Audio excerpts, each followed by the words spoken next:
জয়দা আজকে আমাকে বলছে আমি লেট করেছি, নিজে তারপরে লেট করেছে 10-15 মিনিট ধরে, আমায় দাঁড় করিয়ে রেখেছিল। কারণ ত্রিবেণীতে আমার একটু বেশি ফ্যান ফলোয়ার্স আছে, তো দ্যাটস ওয়াই আমি ত্রিবেণীটা ক্যাপচার করি সব সময়। ওরে ভাই,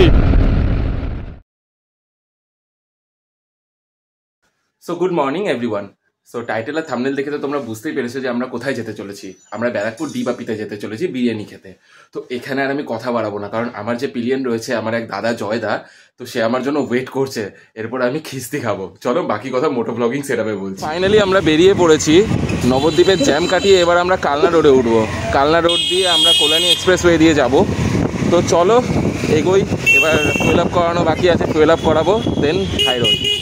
বাড়ি থেকে 20 কিলোমিটার জার্নি করে এখন এসে পৌঁছেছি ধাত্রীগ্রাম। তো এটা হচ্ছে জয়দা আজকে আমাকে বলছে আমি লেট করেছি, নিজে তারপরে লেট করেছে 10-15 মিনিট ধরে, আমায় দাঁড় করিয়ে রেখেছিল।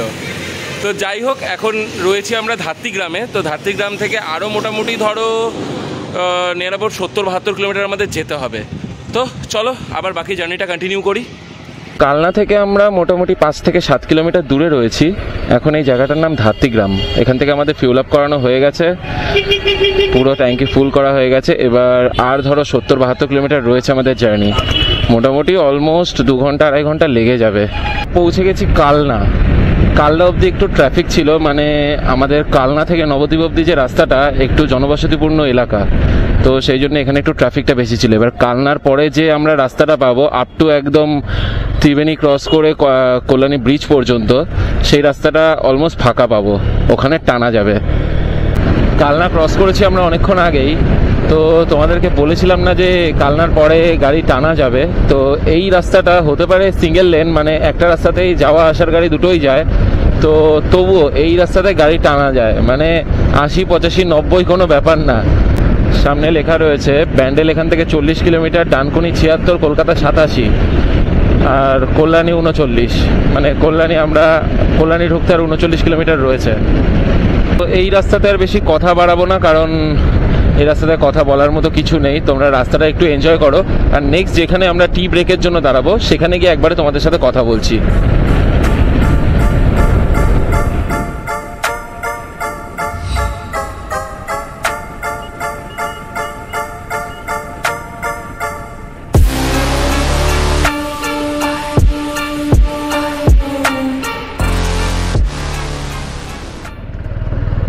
এই তো পেয়েছি সেই জায়গা। সো আমরা এখন ত্রিবেণী ঢুকছি। সবার একটাই কথা যে ত্রিবেণী এলে আমি কেন ব্লগে বারবার করে ত্রিবেণী নিই, কারণ ত্রিবেণীতে আমার একটু বেশি ফ্যান ফলোয়ার্স আছে, তো দ্যাটস ওয়াই আমি ত্রিবেণীটা ক্যাপচার করি সব সময় যখনই ত্রিবেণীর ওপর দিয়ে যাই। তো যাই হোক, এই একটু গিয়েই ত্রিবেণী মোড়ে আমরা একটু দাঁড়াবো, দাঁড়িয়ে একটু চা খাবো। চায়ের সাথে কি খাবো সেটা আর দেখাবো না। যাই হোক চলো গিয়ে দাঁড়াই ত্রিবেণী মোড়ে। এই হচ্ছে ত্রিবেণী পাম্প। ত্রিবেণীতে এসে যদি কারো তেলের দরকার হয় তাহলে এখান থেকে তেল ভরে নেবে। আর এই হচ্ছে ত্রিবেণী শহর। আর এটা কি ডান দিকে ডায়মন্ড জুবলি গেট, কি জানি এখানে কি হয়।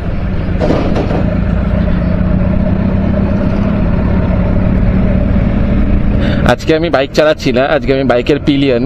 তো বেশ এদিক ওদিক ঘুরে ফিরে দেখতে পাচ্ছি। আর পাটাও ব্যথা হচ্ছে, হেভি ব্যথা হচ্ছে পাটা। মানে যে পেছনে পিলিয়ন থাকে, যে চালায় তার থেকে বেশি তার পক্ষে টাফ কন্ডিশন হয়। তো এই যে ত্রিবেণী। তো আমার যারা রয়েছে ত্রিবেণী ফ্যান ফলোয়ার, তারা একটু দেখো, একটু লাইক কমেন্ট সাবস্ক্রাইব করে দিও।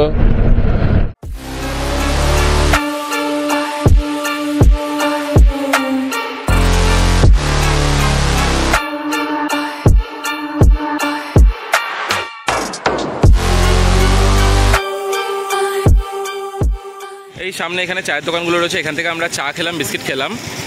এখানে জয়দা একটু ফোনে কথা বলছে। দেন এখানে ধরো আর 5 মিনিট দাঁড়াবো। তো আমরা এখন রয়েছি ত্রিবেণী মোড়ে।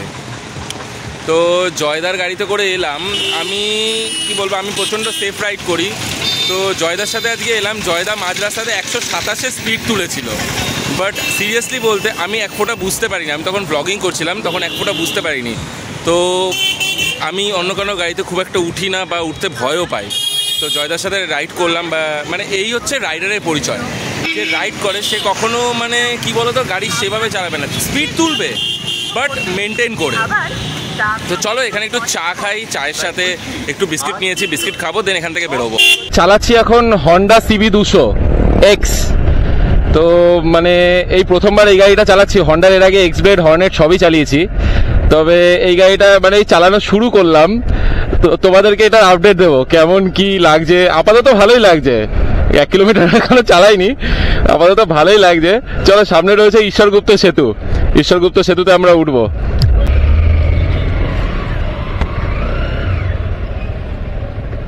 উঠে গেছি ঈশ্বরগুপ্ত সেতু। ডান দিকে দেখতে পাচ্ছ নতুন ব্রিজের কনস্ট্রাকশন চলছে। এর আগে একটা ব্লগে আমি ক্যাপচার করতে পারিনি, ঈশ্বরগুপ্ত সেতু দিয়ে গেছিলাম, তখন আমার গোপ্রো ব্যাটারি শেষ হয়ে গেছিল। তো দেখতে পাচ্ছ এই ডান দিকে পুরো কনস্ট্রাকশনের কাজ চলছে। মানে নতুন যেটা ঈশ্বরগুপ্ত সেতু হচ্ছে সেটা মানে দুর্ধর্ষ রোড হতে চলেছে, দুর্ধর্ষ রোড। আর এটাতে তো এখন বড় গাড়ি যায় না, সব ছোট 4 চাকা আর বাইকই যায়। তো এখন চালাচ্ছি হন্ডা সিবি 200। তো গাড়িটা 2-3 কিলোমিটার চালালাম, মানে নতুন গাড়ি তো, মানে নতুন হাত দিলাম গাড়িটায়। খানিকক্ষণ রাস্তা একটু হাত রেডি হতেও টাইম লাগে, তো সেই জন্য গাড়িটা খানিকক্ষণ চালিয়ে যা বুঝলাম বেশ ভালোই ইঞ্জিন, মানে ইঞ্জিনের যে পাওয়ার রয়েছে যথেষ্ট ভালো পাওয়ার রয়েছে। এবার এইসব রাস্তায় তো বুঝতে পারবো না ইঞ্জিনের পাওয়ার কীরকম, তবে জয়দা যা চালালো 122, কত চালিয়েছিল 127 তুলেছিল। তখন আমি ব্লগিং করছি, মানে আমার খেয়ালই নেই কখন 127 উঠেছে, কে জানে। তো চলো কল্যাণী এক্সপ্রেসওয়েতে গিয়ে বোঝা যাবে গাড়ির মানে পাওয়ার কিরকম রয়েছে। আর এই দেখো এদিকে কনস্ট্রাকশনের কাজ, বিশাল ব্রিজ হচ্ছে এটা। গাড়ির পাওয়ার বুঝতে পারছি, মানে 80-82 উঠছে, কিচ্ছু মনে হচ্ছে না, কিচ্ছু মনে হচ্ছে না। চলো এবার তোমাদের গাড়িটার পিক আপ দেখাবো, মানে অসম্ভব পিক আপ। মানে আমি চালাচ্ছিলাম একটু আগে, ক্যামেরাটা বন্ধ ছিল, তো দাদা বলছে যে 99 উঠে গেছিল, আমি টেরও পাইনি। তো চলো দেখি, তবে এটা মাথায় রাখতে হবে সবসময় আমরা সেফলি রাইড করব, কারণ কোনো স্পিড তুলতে গিয়ে কোনো রকম উল্টোপাল্টাভাবে রাইড করার আমাদের কোনো দরকার নেই। চলো যাই।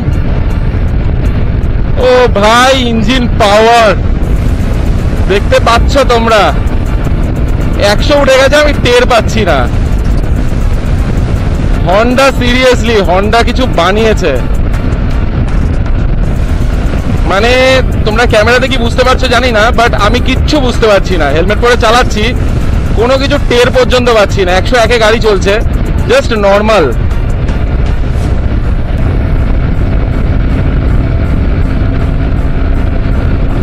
একশো 8-10-এ গাড়ি চলছে, মানে একটু মালুম পাচ্ছি না আমি।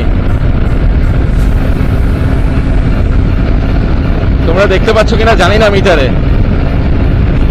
It's normal. ওরে ভাই সেরা গাড়ি, সেরা।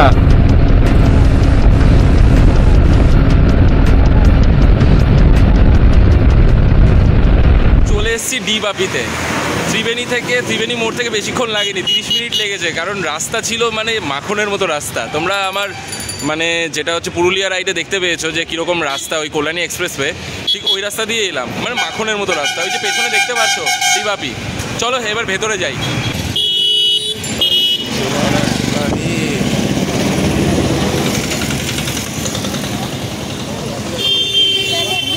হ্যাঁ না, তুমি যাবা?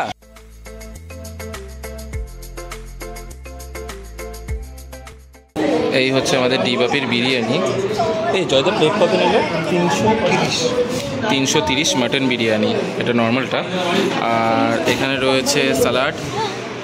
বিরিয়ানির সাথে আমরা একটা সোডাও নিয়েছি, জিরা সোডা।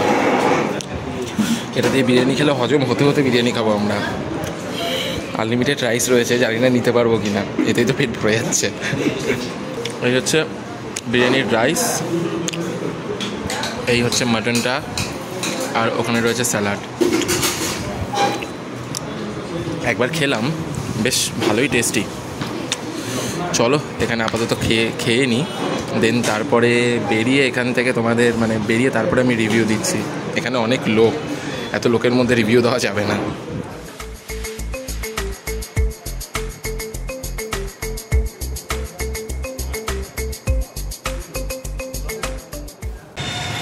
ডিবাপিতে বিরিয়ানি খাওয়া হয়ে গেছে, মানে সেই কি বলবো উত্তেজনায় এসছি ডিবাপিতে বিরিয়ানি খেতে।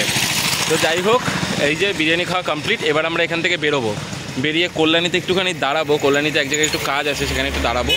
তবে হ্যাঁ, ডিবাপির বিরিয়ানি তোমাদের রিভিউ দিই। আমাদের মাটন বিরিয়ানি নর্মালটা তোমার ওটার প্রাইস নিয়েছিল 330 টাকা, তার সাথে আমরা ওই জিরা সোডা নিয়েছিলাম। তো 330 টাকা আনলিমিটেড রাইস ছিল, আর মাটনের পিসগুলোও ছিল মানে দারুণ মাটনের পিস ছিল। আর আনলিমিটেড রাইস বলেছে ঠিকই, কিন্তু ওরা প্রথমে যেই রাইসটা দিয়ে দেয়, মানে প্রথম প্লেটেই যেই রাইসটা দিয়ে দেয় ওটা খাওয়াই একটা টাফ বিষয়। তো আমরা প্রথম প্লেটের রাইসটাই পুরোপুরি কমপ্লিট করতে পারিনি। তো যাই হোক, তোমরা এসো কখনো, ট্রাই করো, ভালো লাগবে। তো এবার এখান থেকে বেরোই, চলো কল্যাণীর দিকে যাই। আমরা এসছি ঠিক এই রাস্তাটিতে, মানে এই দিক দিয়ে আমরা এই রাস্তা দিয়ে এসে এখানে ঢুকেছি। মানে ধরো ব্যারাকপুর যে মোড়টা সেখান থেকে বাহাতে ঢুকলে একটুখানি জাস্ট 100 মিটার হবে হয়তো। চলো, এবার দাদা গাড়ি চালাচ্ছে আর আমরা ব্যারাকপুর থেকে বেরিয়ে গেছি কল্যাণী এক্সপ্রেসওয়ের দিকে। এই যে দেখতে পাচ্ছ কল্যাণী এক্সপ্রেসওয়ে, ডান দিকে কল্যাণী, বাঁদিকে মুড়াগাছা মোড়, আর ওই দিকটাতে ব্যারাকপুর সিটি, মানে ব্যারাকপুর স্টেশন যেটা, সেটা ওই দিকটায়। তো এবার আমরা এই দিকে রাইট সাইড টার্ন করব।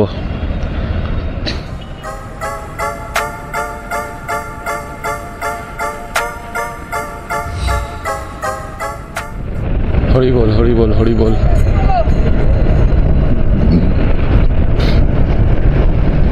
ঘড়িতে এখন বাজে 4:52। আমরা কল্যাণী থেকে বেরিয়ে আবার ত্রিবেণী চলে এসেছি। এখন আমরা বাড়ির দিকে যাচ্ছি। এই সন্ধেবেলা মানে 5টার পর থেকে, 5টা থেকে ধরো 6টা, 6:30 পর্যন্ত রাস্তা দিয়ে এত পোকার উৎপাত হয় না, মানে আমার হেলমেটের ভাইজারে পোকা একদম মানে লেগে লেগে গেছে। হয়তো ক্যামেরাতেও কিছু পোকা লেগে গেছে হবে হয়তো। তো এই সন্ধ্যে 6:30 নাগাদ পোকার খুব উপদ্রব হয়, মানে একদম হেলমেট ছাড়া তো চালানো, আরে বাপরে বাপ, একদম হেলমেট ছাড়া তো চালানোই যায় না। আর এই পোকা থেকে খুব সাবধান, যদি তোমরা হেলমেটের ভাইজার খুলেও চালাও তো একটা চশমা পরে নেবেন। সো একটা মজার ঘটনা, কালনা ট্রাফিক মোড়ে আমাদেরকে আটকে ছিল। তো আটকানোর পর সিভিক পুলিশ বলছে লাইসেন্স দেখি, আমি বলছি দুজনেরই লাইসেন্স আছে, আর কি লাগবে বলুন। দাঁড় করিয়েছে, দাঁড় করানোর পর সেই আমার হেলমেটে ক্যামেরা দেখে যায়, দাদা বলছে আরে আমরা সারা পশ্চিমবঙ্গ ঘুরে বেড়াই, আপনি আমাদের ধরেছেন। তো যাই হোক, তারপরে লাইসেন্স দেখেওনি, বলছে যান আপনারা। কি হ্যাঁ সেটাই আমি বলা, তো ক্যামেরা দেখে বুঝতে পারছেন না আপনি, কি মুশকিল। তাহলে এমনি এমনি বেরিয়ে পড়বো। চলো, অলমোস্ট চলে এসেছি বাড়ি, আর 20-22 কিলোমিটার রয়েছে। অবভিয়াসলি ব্লগগুলো দেখার পর যদি ভালো লাগে অবভিয়াসলি সাবস্ক্রাইব করবে, লাইক কমেন্ট করে জানাবে কেমন লাগলো। চলো, বাড়ির কাছাকাছি চলে এসেছি। টানা 198 কিলোমিটার ট্রাভেল করার পর এখন আমরা এসে পৌঁছেছি নবদ্বীপ বড়ঘাট। মানে আমি ঘাট পার করে বাড়ি চলে যাব, আর জয়দা এখান থেকে বাড়ি যাবে। জয়দার বাড়ি এখান থেকে মানে রাধাবাজারের দিকে 1 কিলোমিটার, তো ঘাট পার করে আমারও 1 কিলোমিটার। তো যাই হোক, ব্লগটা এখানে শেষ করছি। যদি ভালো লাগে obviously like comment and subscribe করবে। চলো টাটা, গুড নাইট, নেক্সট ব্লগে দেখা হচ্ছে আবার।